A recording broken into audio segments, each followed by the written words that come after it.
I've been doing this comicking series where I've done videos on penciling and on inking and on writing and on lettering and typography. Many things that I have some expertise in. This is stuff that I've been doing for a long time, or that I have some education background in, or that I teach. However, when it comes to marketing and when it comes to crowdfunding, this is kind of new to me. And I do have 2 successful Kickstarter campaigns under my belt, but I can't really say that I have a winning formula. So with this video, I'm not trying to say that I'm an expert on these things and that I know exactly how they work.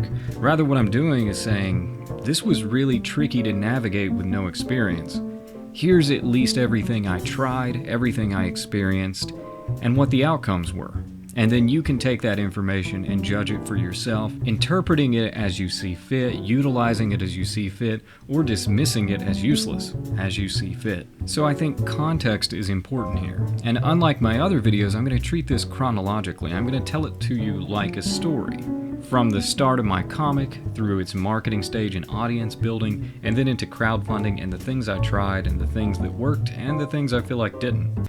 Okay, I know that the time of day just changed and my beard just disappeared, but that's because I started editing this video and I realized it was over an hour long. And so I've split it up into parts. This first one is going to cover my first marketing and webcomic attempts all the way up to my first print run just before the crowdfunding campaign, and then part 2 will follow it up as soon as I get that edited. So that's it. Beard's about to come back to the video.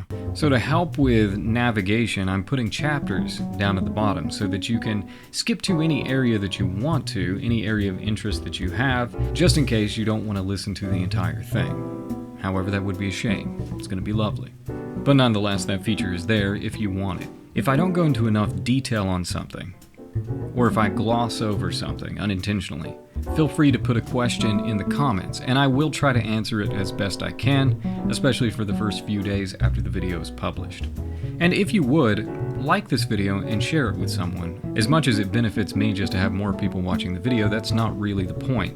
This is something I'd like to see people talk about more, is straightforward, this is what the experience was like, not putting themselves up as some kind of crowdfunding guru or anything like that, or pretending that they have the winning formula for this, which I would be very suspicious of anyone who pretends that they do. It's very difficult to tell what's working and what isn't when you're doing this. But nonetheless, there's a lot of people with more experience than me who probably do know a lot more than I do, and I'd like to see more videos like this in general. The more experience people can hear of what crowdfunding is like, the more likely they can use it to publish their own book, make a profit off their own work, which is what I've done so far. So let's get into it. This is the story of me getting my comic into print. So back in spring of 2020 is when I finally thought, hey, I might as well do a comic. There was a lot of lockdown at that point. I think a lot of comics were launched during that period. But I decided I was going to try it seriously, and that meant sticking with it, which is something I'd never really done before. I'd done lots of short form things and a lot of freelance illustration work that was usually just a one-off illustration here or there. This was the first time I thought I want to do a story from beginning to end. And I knew that I needed to keep myself accountable for that.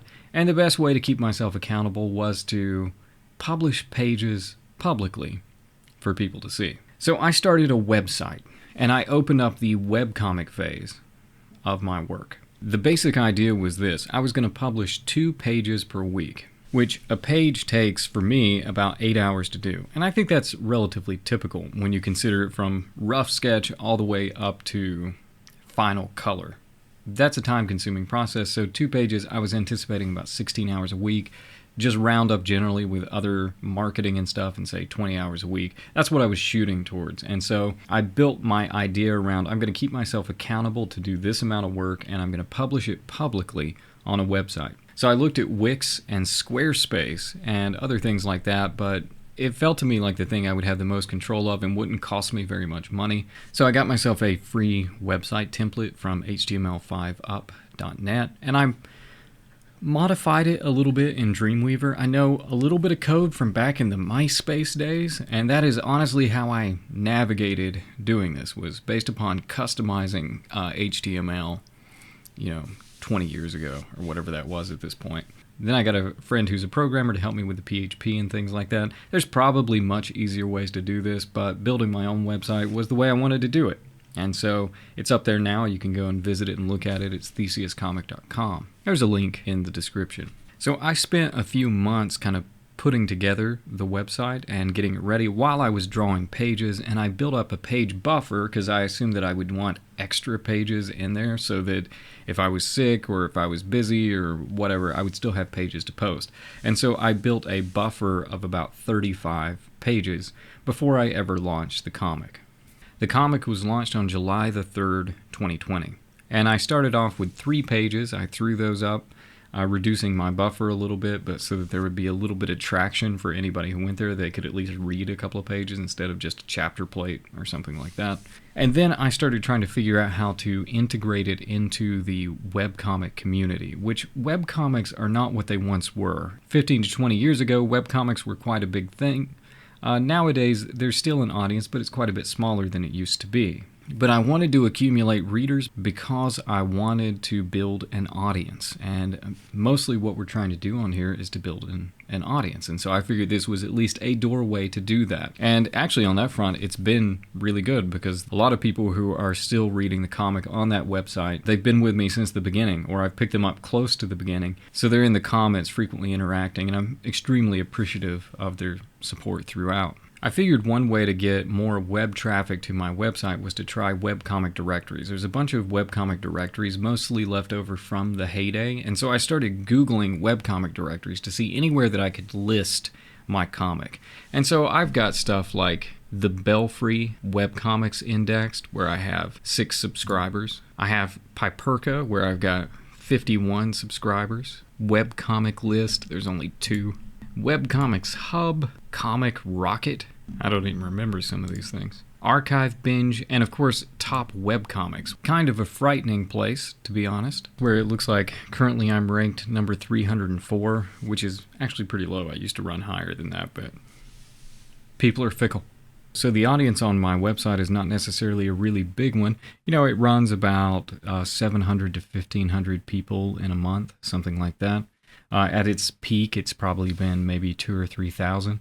So it never went viral, never was run away. It was just kind of a solid base where I've been posting consistently for the past 3.5 years, and that did serve to build up a little bit of a base. But like anybody, I knew that social media was a part of this, and I was going to have to find a way to use social media to boost the awareness of both my work and my comic. And so I'm going to try and keep this part quick because it's probably worth an entire video just to go over it, but here's a brief history of my experiments with social media, the majority of which were failures. So one of the first things that I wanted to do was jump on the biggest platform, which was Instagram, and I tried all kinds of things on there. I tried posting artwork, general illustration work. I tried posting some of the comic pages, but the cropping of Instagram's images made pretty much all of that extraordinarily difficult, and also the lack of an ability to zoom in. It really is not made for a comic that is not a 4 to 6 panel joke comic. That's about as well as you can make something work. At first I was very encouraged by Instagram because you could get more likes on there than you could on many other platforms. Like Twitter was just absolutely dry. You're lucky if you get 1 or 2 people to even see what you've posted. Instagram, you could generate quite a few, but eventually it became clearer and clearer that on Instagram, one reason you get so many likes is because people are flying through it so fast, they're not really stopping to look at much of anything. The audience is not engaged with your work. At least the vast majority is not. This is where I started trying a technique of posting 4-panel joke comics of things from pop culture that people like. So I did a lot of Lord of the Rings comics and The Witcher and Legend of Zelda, etc. To see if I can get them to make that journey of, I like this guy's sense of humor. Oh, I'd like to read this longer comic that he does that is also funny. If anybody else has had success with that, I have not. They show up for the joke comic, they want the joke comic, and they don't want anything else. And Instagram was indicative of this. So I managed to accumulate over 5,000 followers on Instagram, but they were highly sequestered to Instagram. I wasn't really able to get them interested in anything that came from my book, which was my primary concern. I want people to read my graphic novel, and that is my goal. So if a social media platform isn't really serving that well, I'm going to have to put it lower on the priority list. So not only did I find that I was getting extremely low engagement on things that were related to my actual goal, it was adding work to me to try and come up with comics that I could share that would drive up the number of followers that I have, unfortunately bringing more and more people to a page where they were expecting things that I didn't really want to make. Over on Reddit, on the advice of a friend, I created a subreddit and actually found a little bit of success there. Again, a good group of people who are interested in the comic, and they were engaged with the project. They were interested in the project. And I tried a variety of things within Reddit using those same short comics that I was using on Instagram to try and go into subreddits and get people's attention and have them come over to my subreddit from there, or to my Instagram page or whatever. However, and this is probably no surprise to anyone, I found Reddit extremely difficult to use. The moderators on Reddit are a difficult people. They will accuse you very frequently of self-promotion, which is accurate. I think the problem is in believing that people aren't doing that at any point. So after having posts taken down in various subreddits for self-promotion, which, according to one who I messaged back and forth with, was because I had included a signature and a handle on the comic, which you have to do, or people will share it all over the internet without any attribution. That happens quite a bit. I ran into a lot of similar frustrations as I did on Instagram, where the comics would get attention, but not really very much would come from it. The subreddit was the best part about it, where I had 200 or 300 members, something like that, and that was the majority of benefit that I got from Reddit. I also tried Facebook, which it just doesn't work. Nothing on Facebook worked for me at all.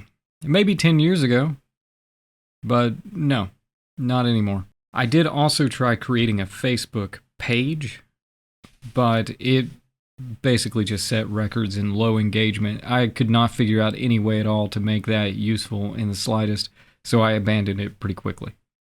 I also knew at this point that Webtoon was really where comics seemed to be happening. People were talking about it all the time. Every group that I was in with other comic artists, people were talking about Webtoon, using Webtoon. Some were having quite a bit of success on Webtoon. At least they had quite a lot of people reading their comic. So I thought, I've got a backlog of pages at this point. I might as well go in and just start adding into Webtoon. And so that's what I did. And so I began posting weekly on Webtoon. That actually went pretty well for a bit. In fact, at the beginning I was posting twice a week, and Webtoon really liked that. They put me in a couple of their lists on the homepage, and I started to accumulate some followers on there. I ended up with a little over 4,000 subscribers.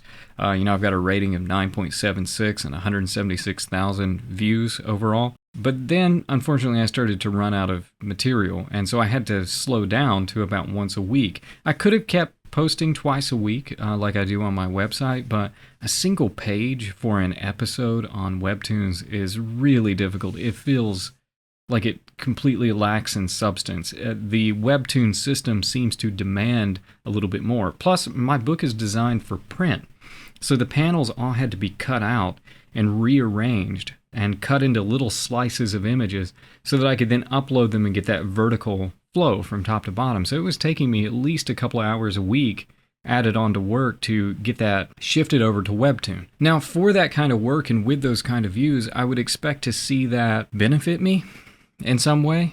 And at the bottom of pages, I would put ads, which would have listings for my social media, which on a Webtoon episode, you don't really have the ability to place an outbound link. You don't have a link that's going out. They don't allow you to link something away. They want to keep people on the app.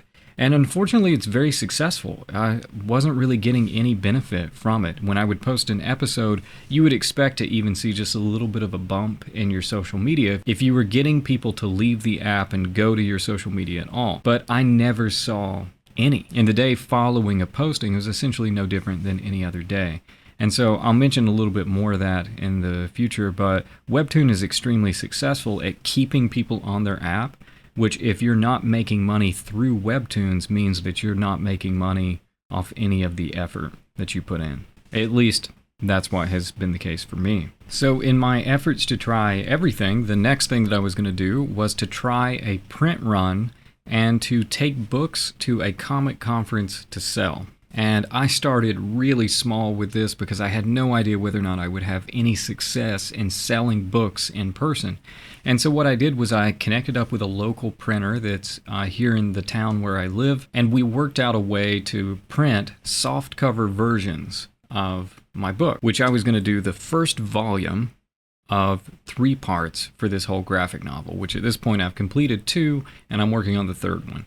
This is one of these softcover copies that I got, which turned out pretty well. It was extremely exciting to see the book in print, although it was expensive to get them printed. Knowing that this was kind of an experiment, I only had 50 books printed, and when it comes to printing, the smaller your print run, the more each book will cost by itself. As you get higher and higher in number, the cost of the books go down. And so each of these softcover books, it's a paperback. It is about 130, 140 pages, something like that. It's 129 actual comic pages for the first volume. Each of these books cost me about $18, which is pretty expensive for a print run, and you're not going to make a lot of profit off of them. However, it being 129 comic pages, that's a reasonably sized graphic novel, and I felt okay pricing it to where I could make a little bit of profit off it. I actually worried about this a lot, though. I laid in bed at night trying to think through whether or not $23 or $24 was more reasonable, and if I went up to $24, would somebody actually pay for it? So I ended up pricing them out at $24 and just taking the risk. And then I went to that local comic conference in my hometown, for which I paid about $60 for a table. And me and my wife went out for this one-day con. It's basically 6 hours of standing there selling. And I just sweated nonstop. I had paid $900 to have 50 books printed, and I had no idea if I could sell any of them. I just wanted to break even. That's all I wanted. I just wanted to break even. And my profit margin was so slim because I really didn't think people would pay that much for the book. So selling them for $24 each, I knew I had to sell almost 40 to actually break even and start to make a profit. And so I was just a nervous wreck throughout that entire day. However, I did end up hitting that goal. I sold about 20 books at the con, and then I came home that day and I just started putting up online. It was one of these, taking a little bit of advantage of friends and family kind of thing, where I put up a notice that I was selling books, and I let people know that they could contact me and then basically give me their address, Venmo me the money, and I would send it to them. And so I ended up breaking even and then making a bit of profit. In fact, in grand total on that first print run, after I subtracted all my expenses for the table and for the printing and for any of the items that I had to bring along, I made about $60. But you know what? That was my first profit selling my own comic book, so I was pretty pleased with that. However, essentially my worst fear came true. You tend to get overly scrutinous of your own work. You worry about things that you wouldn't worry about if you had purchased a book from someone else. I never pick up a book and I worry about the quality of it if it's something I bought. I just assume the quality is good. If it looks good, it is good. But in this case, I was worried especially about the binding. The binding of something, when pages start to fall out. That was the worst possible thing I thought could happen, and wouldn't you know it, pretty quickly that was the thing that started to happen. It seems there was some kind of problem with the binding, and so about half the books had a binding issue where pages would just come out, or you would hear kind of this breaking sound and it would get loose and it wouldn't be held together very well at all. And this caused me enormous distress. I had just sold books to a bunch of people, and apparently it was like a coin flip as to whether or not theirs would survive multiple readings. If anybody didn't like it, problem solved. They're probably not going to read it more than once. But I decided to go into the email addresses of everybody I had who had bought a copy of that book and email them a promise. I promised that I was going to get another print run done, and that if they had any issues with the binding, then I would replace the book for free. And some people did take me up on that, and some of them I just sent them a book anyway because I was worried about it. However, that second print run that I was mentioning was one that I didn't really know how to do because I was going to need a Kickstarter to do it.